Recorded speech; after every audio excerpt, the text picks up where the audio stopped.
different belts.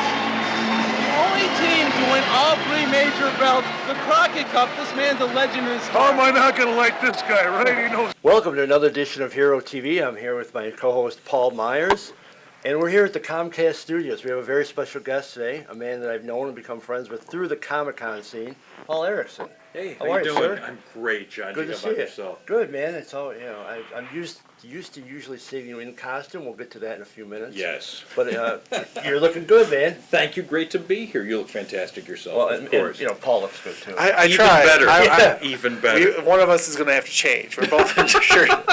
Yeah, I didn't get the sport coat. Professional apparel. Yeah. Exactly. All right, let's bring this back to business here for a moment. Fantastic. You're a nerd parodist.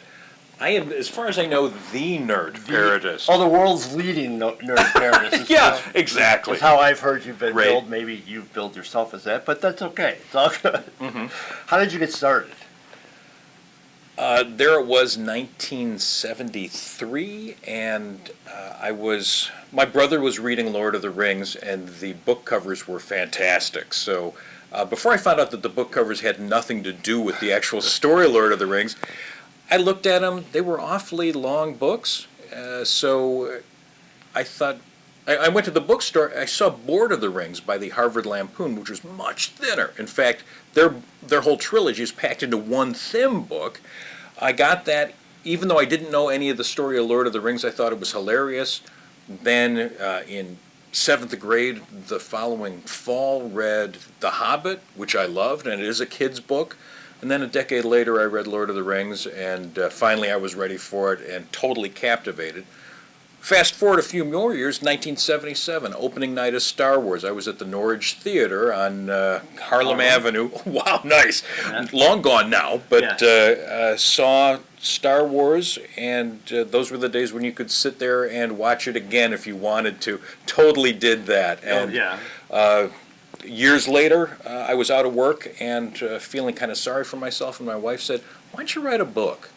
And I said, "Fantastic idea, dear." And so I wrote a parody of The Hobbit, and then wrote a couple more books, then did a parody of Star Wars, and it's just great fun. Oh wait, we got back to the trick. I was saying, your wife out of nowhere just said, "Hey, why don't you write a book?" Or is there anything leading up to that? I was out of work, and a banker out of work in the height of the banking crisis in 2008, there's not a lot of interviewing that you could do. So, yeah, I would do the interviews, and then there was not much else to do the rest of the day, so I'd go to Starbucks and work on my book. And, a good friend of mine, James Finn Garner, said, "You know what, why don't you put that on Kindle just for fun, see what happens." And, it worked out real well. When you were growing up, did you know you wanted to go down this path of, writing and reading? Because, every child grows up, I want to do this, I want to do that. What was the hook that got you really into this? Oh, boy. When I was a child, I wanted to be a paleontologist. It turns out there's an awful lot of science if you're going to study dinosaurs, so that didn't work out. And then always kind of enjoyed show businessy sort of stuff. I sing. I've been in front of people doing things.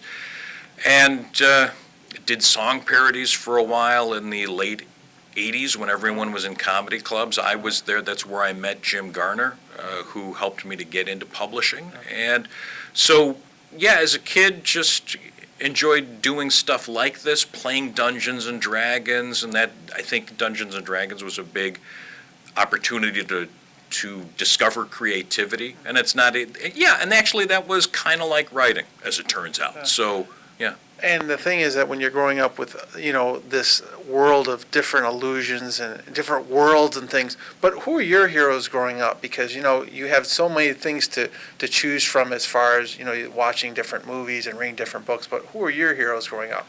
Oh, okay, so I'm sorry to say the best I could do right now is James Bond. I mean, okay, shut up. Because as a kid, and this was long before the Me Too movement or anything else, and no one knew any better. I remember my family went to see Thunderball Oh, okay. And I remember there was some point where, Bond is massaging some woman with fur mittens or something, and my mom is just like dying inside, and then someone is released into a shark tank, and it just goes from bad to worse. But that was endlessly fascinating to me. And, there weren't Transformers then, but you could get a James Bond briefcase that turned into a sniper rifle. Was that ever cool? Oh, my God, yeah, and so... that's not taking the high road for me, but that did sort of encourage the imagination. And by the way, those books are nuts. If I could do one other parody, it would totally be James Bond, because those books are hilarious. Wow. Yeah. Well, you started out doing The Hobbit, then you ventured into Star Wars, so James Bond could happen. That's a possibility too, but I need to get back into Lord of the Rings, because Amazon has this $200 million rights purchase of Tolkien, and so this is my chance to leverage that a little bit. So if I have 2 more Tolkien books that need writing, this is an opportunity for me. Well, that's exciting. I've enjoyed the previous ones, and I've been looking forward to that. Thank you. But I'm not even getting paid for that plug. But it's true though. But I want to get back to one second. You were a banker, you were in the business industry, and then you decided, your wife suggested you decided to write a book. Did you have any writing experience, and how did you start that process? Well, that's interesting. And I had written song parodies when I was doing that in the late 80s. And here's the good thing about writing parodies. It's sort of like paint by numbers. I mean, you have the story arc and all the characters, and then you just sort of fill in all the jokes. And so that was easy enough to do. So if you told me, yeah, Paul, but why don't you write, your own book where you're inventing everything? My answer would be, I don't know. I'm not really sure whether I'm ready for that yet or not, but who can say? Maybe. Now, when you started with the Lord of the Rings, then how did you venture into Star Wars? I self-publish in the United States, but as a result of putting myself on Kindle, I have a traditional publisher in Munich. And so they have loved what I've done. They did a couple of Star Wars things, and then they said, you know what? Or they did a couple of Lord of the Rings things for me, and then they said, we were wondering if you could do Star Wars. And I said, oh, I can totally do Star Wars. I was really delighted they didn't say Harry Potter, because that's fantastic, but there's a lot of depth there that I don't have. So it worked out great. Yeah, I'm totally the guy to do Star Wars. Because of your success of doing parodies, who did you draw upon as far as inspiration for that? Because every great person that does that craft draws from somebody. Who did you draw from for inspiration? Probably my first experience with parodies, because I started doing song parodies, would have been Alan Sherman. And Hello Mudda, Hello Fada, who I don't know if anyone remembers. Thank you. I do. Thank you. Camp Granada. Yeah, Camp Granada. It's done raining. I'm going back out. Yes. Wow, And then my old. the other guy that did song parodies back in the day was Tom Lehrer, who did a song called, I think he did Pollution, and a couple others that I can't recall. But that was so much fun, and it's like, oh, look at this. I could do this. And moving to books is not that much different. And then when you're doing parodies, because back in the 80s we had Dr. Demento and Weird Al and other ones, did you ever try to get some of your songs onto those shows? Somehow, no. We got as far as we played a venue in Peoria. We went to Youngstown, Ohio. It was awesome. But I think we tried that, me and a friend of mine, Steve Ganensky, who's a wonderful guitarist. We experimented with that. He was a really good sport. He was ready to give it everything. I was not ready to give up health insurance. Sorry about that. So, Still not willing to give up health insurance yeah, nowadays. I kind of like that. It's kind of important, yeah. Yeah. Now, two of my friends, my nephew is a huge Lord of the Rings fan. My friend Jason is a huge Star Wars fan. They both loved your books. Yay! Now, I'm not a fan, particularly either one of those. Of his books or the movies? No. I'm not thank a you. fan of either one of those, but I totally love the books. But just to give the viewers a little sample, just kind of describe what like your Jar Jar Binks book. Very good. Imagine Star Wars, but more so. Imagine a Star Wars where Princess Leia is even more violent. She's so violent, in fact, that when she's in the interrogation block, she and the droid comes in with a hypodermic. She overpowers it and kills it with its own hypodermic. That's how tough Leia is. I've exaggerated some elements of Star Wars. I've tried to make them more accessible for the everyday 21st century reader. So I've rewritten the Death Star as the Death Maul, which is, thank you, it's a, they can blow up your planet. They love doing that, but the Death Maul is a weaponized orbital retail destination location. So if they don't blow up your planet, you go there for some window shopping. Then you go back to get a hard-to-find gift item, maybe get a froyo, something like that. Then eventually you're stopping there to get a pizza on the way home from work, and then the day comes when you need to get a screwdriver or some disposable diapers. Can you go to the place around the corner? No, they're gone. You got to go to the Death Mall, or they can blow up your planet. Yeah, it's like that. Now, you do something very unique. The first time, I believe my nephew Matt was the first guy to interview you for Johnny's Beat. And he's a big Lord of the Rings fan, but you do something very unique at Comic-Cons. You're very dapper today. Well, thank you. Yes. But at Comic-Cons, you look a little different. You're in full Hobbit regalia. Yeah, my first Comic-Con, I didn't know really how I was going to attract attention, and I didn't have any signage or anything like that. So I thought, well, I'll go in costume. And so I dressed as more or less Bilbo Baggins, and it was fun to do, and it gets people's attention.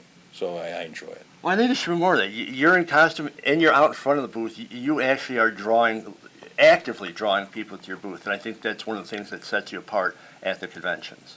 And the thing is that with going to the conventions, and when you deal with Star Wars or Lord of the Rings, the fans are very fickle. If you say something wrong, it's like, wait a second, you can't say this. What's been the response from the fans of Star Wars and the Lord of the Rings when they read your books? Some of the Lord of the Rings fans, just any parody for them means that I'm ridiculing Tolkien, which I am not ridiculing Tolkien. I love Tolkien. And so they sort of self-select, and the ones that aren't interested will actively stay away from me. With Star Wars, there's people that love to talk, in exquisite detail about every angle on that. Really, the biggest thing for me right now is, do you hate Jar Jar or do you love him? And then I just assure people that either way, you'll love my books. Trust me on that. So people are pretty good about that, better than I originally thought they would be, actually. And then just when you started till now, what do you see? Because, it has exploded from Dungeons and Dragons and us playing with our little Star Wars figures, with the Death Star you had to build, and, Sure. And till now. I mean, what do you see? Because it's exploded into something that no one, I don't think, would ever thought of happening. It's interesting, and I look forward to a world where there's such a huge market for my books that I can become rich and famous. That's really, I think, what we're all looking for. John, you better start writing your books. Well, I'm the only one here that hasn't written a book. And it is really nice. It's like Star Wars for years was kind of going nowhere, and the Jar Jar Binks things, the three prequels were not huge. But as I watch those movies, as I watch the new movies now, like the Han Solo movie, I don't know if anyone liked that but me, but as I watch that, I think, oh, this is like when I saw Episode 4 in 1977, because there's a lot going on here, and it's about old movies, and it's just fun. This is a Western set in the Star Wars universe. That's fine. I love it. Yeah. So what projects are you working on next? Lot going on, Johngy. Lay it on Lot us. going on. So I started the second book of my CEO of the Rings trilogy, which is, of course, The Two Towers Strike Back. And so that continues the story of the Wobbits throwing the One Ring into Mount Doom and blowing it up. And for some reason in my story, well, actually in my story, the Eagles don't take the ring because Tom Bombadil doesn't like the Eagles. Tom Bombadil is written around the dude from The Big Lebowski, who also doesn't like the Eagles. So it really all works very well together. Let's see, so thank you. I've got that going on. And then available at C2E2 will be my new game, Jar Jar Your Memory, The Hunt for Jar Jar. It's like memory or concentration. It's got the fun of that, plus the cruelty of Uno. And it takes 5 minutes to learn, 10 minutes to play, a lifetime to master. Well, once again, I have to pat you on the back. I have played your previous games, and they're silly and they're fun and they're highly entertaining. At the Comic Cons, you do oftentimes you do presentation panels, and yours again are unique. Because I want to have fun with it. My first panel was talking about self-publishing, and like 24 people came, and they were nice, and it was a pleasant event. And then I thought, oh man, I need to reach out to more people if I'm going to sell the dang books. So I did. The most popular one is Star Wars versus Lord of the Rings, which is better? And so then I get 200 people that show up, and among other things, we do a survey, and so I'll ask them, so we're going to go through these questions and tabulate the scores on each one. So I ask them questions like, who is a better fur-covered friend? Is it Chewbacca or Gimli the dwarf? And then everyone whispers to each other, and then we have a show of hands. And this year, Lord of the Rings won by the barest margin. Wow. And then for C2E2, I've got a new event coming up, Become a Stormtrooper in 45 minutes. So in the course of my presentation, we'll have the Imperial Stormtrooper Civil Service exam. That'll be an oral exam. Everyone will participate in. Thank you. You're going to love it. It's hilarious. Then we have other events like a utility belt scavenger hunt. Okay, who's got a grappling hook? That sort of stuff. Or a snack bar, because I'm sure in that utility belt they had to have an energy drink somewhere, because guard duty on the Death Star is pretty boring until, of course, the thing blows up. And then there will be a PowerPoint thing on how to become a better stormtrooper, how to be the best stormtrooper you can be. Tip 1, realize you're expendable. That's probably the most important point of all. Or as I like to say in Star Trek, if you're wearing the red shirt. Oh, the red shirt, forget about it, yeah. Thanks for your service, Well, we'll be right back with more of Hero Television as we're spending a half hour talking about Lord of the Rings, Star Wars. What else is going to come up? I don't know. Stay tuned. Hi, this is James Finn Garner, author of Politically Correct Bedtime Stories and the Rex Coco Private Clown Mystery Series. And thank you for watching Hero TV. We're back here on Hero Television, finding out all these interesting stories about Star Wars, Lord of the Rings, whole different twists. But the thing for you is that going back to writing, because I think a lot of people said, oh, I think I can do it, and they start typing and they're like, wait a second, I don't know where to go. What advice do you have for someone that wants to get into writing, but also too what you're doing with satire? Well, any kind of writing you're doing, the most important thing is write something down. And without getting too much into the creative process, I can think about stuff and I can edit all day, but if I'm not writing stuff down, then I have nothing. So, make a habit of writing every day and actually put it down there. And even if you don't like it, write it down, because it's easy enough to go back later and edit it. Editing is way easier than creating. And the good news is anyone in the world has access to the tools of publishing, and it costs absolutely nothing to put a book on Kindle. It's really amazing. And the thing is, because you have so much success, what keeps you motivated? Because there are the days that are, you go to C2E2, you got all these people in line, and then you have the days that are like, why isn't someone picking up the phone to for the next book? Why aren't you doing that? Yeah, but I was saying, what keeps you motivated? Because it's a hard thing to process, to write and to stay on top and keep going and going and going. First of all, write something that you like, because I could have thought, well, what can I write that'll be popular and successful? And I chose instead to write something that I really enjoy, which is good. And then what keeps me going is it's amazing that there are people. I've had 3 people just in the last couple of months, people that I don't know, email me saying, "Hey, are you going to ever finish that trilogy?" And I thought, really? There's people that actually liked that crazy stuff enough to ask me for more, and so that's what I'm doing now. Yeah. And have you found, in writing the parodies, have you found that it affects the way you watch, other movies now? When you're watching a movie or a TV show, does your mind start going like, well, I could twist that this way? Sort of, it's the other way around, because I'm always thinking jokes of, wouldn't it be funny if, whenever I'm watching anything, that for what I do, it's just a matter of writing those down.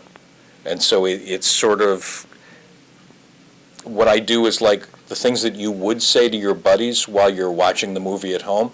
That's the story. That's what I do. So yeah, my writing is just an outlet for all these thoughts that I haven't had, anyone around to share with.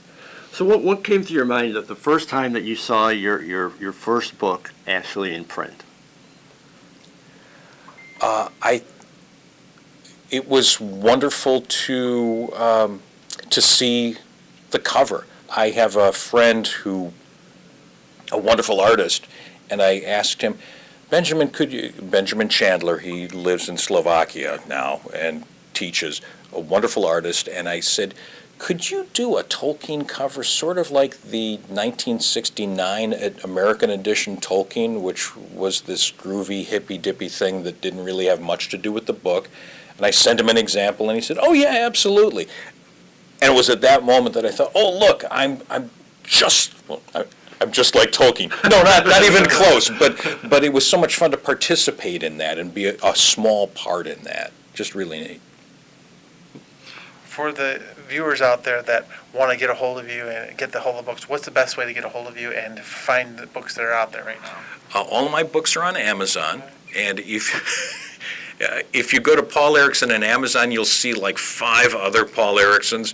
On the other hand, if you look at Paul Erickson Nerd or Paul Erickson Nerd Parodist, you'll have a little better luck. There are 2 different books called The Wobbit, a parody, one by me and one written 2 years later by the Harvard Lampoon, ironically, who inspired me to get into this to begin with. So buy mine, and then buy theirs later if you want, but buy mine first. Yeah, so just make sure you're looking for the good-looking writer. Yeah, exactly right. And then if you want to interact with me directly, and who wouldn't, you can contact me at nerdparodist.com. Go ahead. Go ahead, I'll let you. No. Is there anything advice that you would give to young writers or young fans of the genre?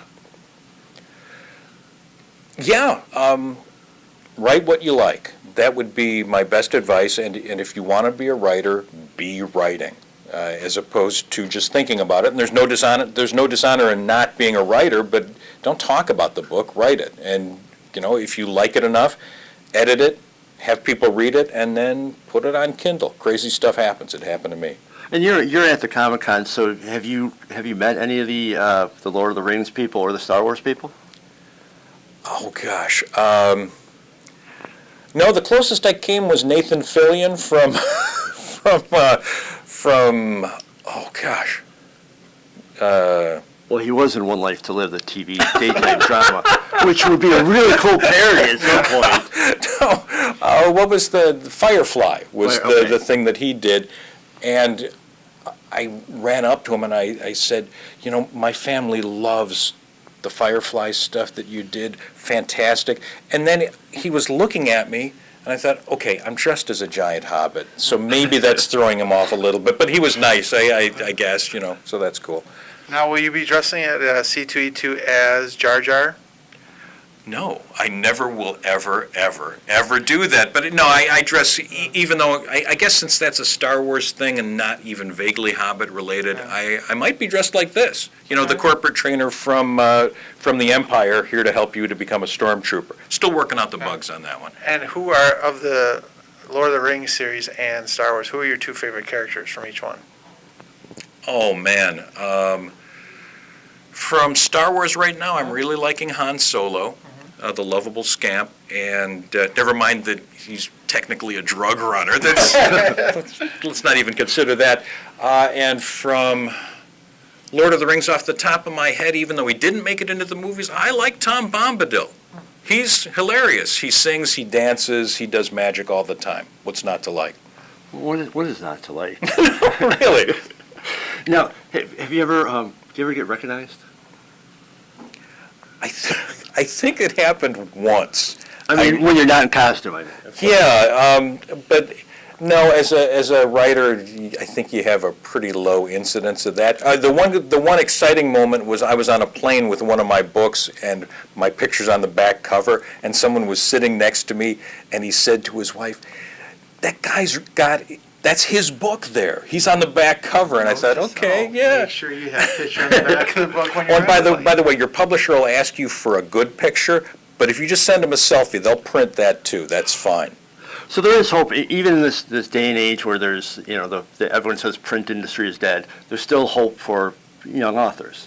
Oh, absolutely, and so. Say what you want about Kindle. Kindle is the reason that I'm an author now, is because I had that tool available. And then through Kindle, you can also do print books.